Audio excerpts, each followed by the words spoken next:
Hey guys, what's going on? Today, what I'm going to do is tell you a little bit about last weekend's last team standing event. It was the Outlaw Outdoors finale of the season. 42 of Rayburn's best team. Bracket style tournament. Everybody fishes Saturday morning, everybody fishes Saturday afternoon. Once you go to Sunday, most of the field gets cut out. You get put into the losers bracket, the winners bracket. You're fishing against 10 guys in the winners bracket or however many guys in the losers bracket. Luckily, we made it through in the top half of our bracket Saturday morning and Saturday afternoon, thanks to a couple of big ones, one big one in the morning and one big one in the afternoon. Once we got to Sunday, we knew it was going to be really tough. Sunday came and we really had to grind to catch a couple of big ones. We knew where they lived. We knew what we were going to have to do to catch them, but it was just really hard for us to stay. So we ended up doing a little bit of moving around, kind of worked our way up,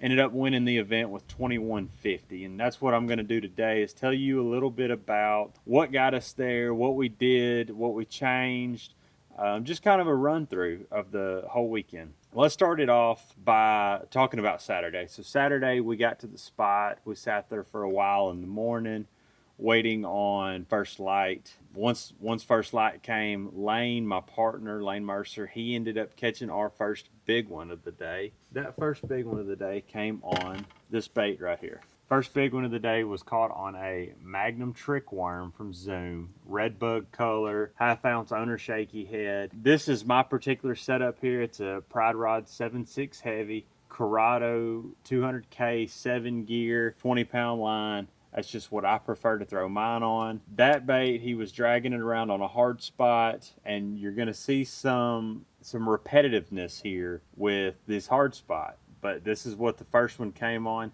Ended up fishing around the rest of that period, live scoping, doing things of that nature, just working our way up to the 14 and a quarter we had. Fast forward a little bit to the afternoon. The afternoon was a different bite altogether. It really felt like we were fishing a completely different day, a different tournament day. You know, we were in a different bracket fishing against a couple of different guys. Instead of those 7 from the beginning, we're fishing against a different group of guys that won their previous bracket. So we knew we were going to have to catch them really, really well. For that reason, we ended up doing a little bit of moving around. We went and fished some stuff that we didn't fish in the morning on Saturday. Ended up going to some really, really good stuff that afternoon. Once again, my partner ended up catching another big one in the afternoon on this bait right here. He caught it on a 8XD, cranking out deep. We pulled up on a hard spot. We fished around it for about 5 minutes. I was dragging, he was dragging, and he ended up picking his crankbait up and catches one over 6 pounds. This bait saved our day. He caught that fish late in the day. Can't say enough about whenever you can't make them bite anything else, they'll bite that deep crankbait out there. So we ended up, in that period, we ended up with 1455. We finished in second place behind Dakota Ebear and Roger Bacon. A couple of great guys, by the way. We finished up behind them. We ended up qualifying to fish the winners bracket against 9 of the other best teams from Rayburn on Sunday. That proved to be pretty hectic. We didn't have much of a game plan going into Sunday. We kind of knew of a spot or two we could get some bites at, but we didn't know how it was going to play out. So Sunday morning comes, I catch one over 6 pounds off of the trusty Carolina rig. This is what I throw my Carolina rig on. It is the American Pride Rods 7.9 extra heavy. I throw it on 20-pound line. Again, the Corrado. I'm just throwing a baby swamp hog on here. This is my go-to setup if I'm dragging around just trying to get a bite. Ended up catching a pretty good one on that. Once that happened, we calmed down.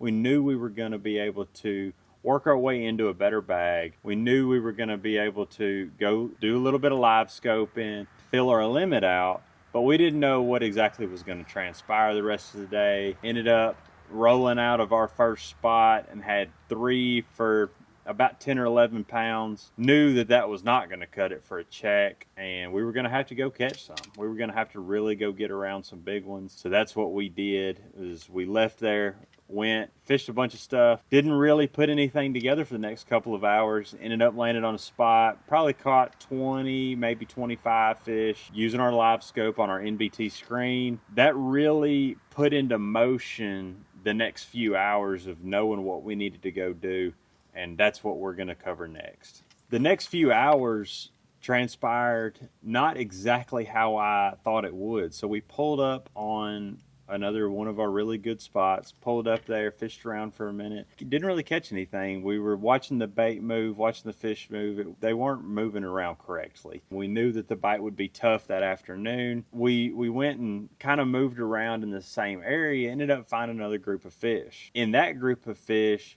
we caught a bunch of small ones, a ton of small ones. Almost every single cast we could get bit. Just weren't really catching anything to upgrade our bag to what we needed. Ended up fishing around for a little bit longer. When we got back over to the good spot, I picked up a football jig, something that I haven't gotten bit on in a while out there at Rayburn. Picked up the football jig and fished around for a little while. Caught our final big one of the weekend. It was just a hair under 6 pounds. Caught her on that football jig right there. Now, I throw this football jig on the exact same setup as I throw my big worm on, my big shaky head worm. A 7.6 heavy American Pride rod on 20-pound line, a 7-gear Corrado 200K, just a tried and true combo. That bait catches them really well. It's a tried and true combo to catch big ones. It just wasn't the right day. It wasn't the right type of day to throw this, so I didn't know what was going to happen. Luckily, we ended up catching that one last big one to push us up to 2150 for the weekend. Finished out the weekend with a win. It's always great to get a win against that group of guys, that caliber of fishermen out there at Rayburn. We really hope to be able to compete against those guys a lot in the coming years. With all that being said, we want to say a big thanks to Outlaw Outdoors for always putting on a great event, always attracting the absolute best fishermen at Rayburn. Whenever we go compete at an event, we always want to compete at the guys that are at the highest level in that area. At least I can speak for myself. If I go fish at Rayburn, I want to fish against the best guys there. That is what is enjoyable. That's what makes competitive bass fishing in tournaments fun to me. I really enjoy fishing against the best guys around, and that's what Outlaw Outdoors brings out. So go check them out, guys. Outlaw Outdoors.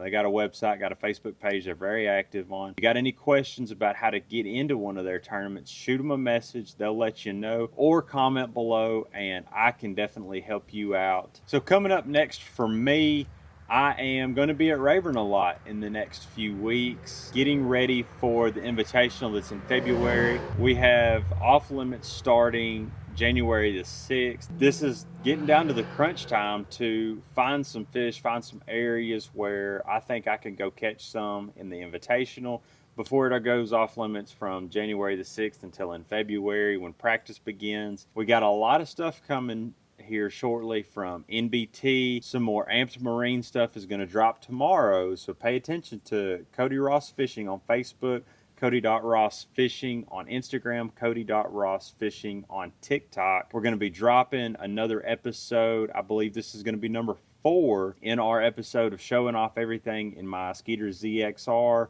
from Amped Marine. So go check it out. If you got any questions, comments, concerns, go below. Like, subscribe, all that good stuff. It all helps us continue to make these videos. Thanks for watching, guys.